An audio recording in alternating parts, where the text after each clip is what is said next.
বিস্তীর্ণ চরে নামাজের ঘর নির্মাণ হওয়ায় নামাজ আদায় করছেন অনেক মুসল্লি।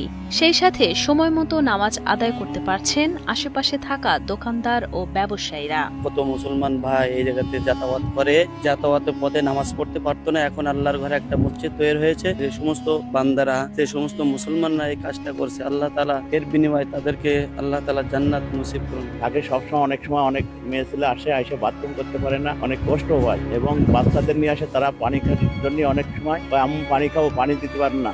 এই জন্য এখানে তার মানুষ কল্যাণ সমিতি থেকে আমাদের একটা মসজিদ করেছে এবং একটা টয়লেট করেছে, এতে আমাদের খুব উপকার হয়েছে। মাগুরা শ্রীপুর উপজেলার গোয়ালদহ এলাকার গড়াই নদীর চরে দেখা মিলেছে ব্যতিক্রমী এ চিত্রের। শুধুমাত্র নামাজের জন্য নামাজ ঘর নির্মাণই নয়, এই চরে বসানো হয়েছে একটি নলকূপ।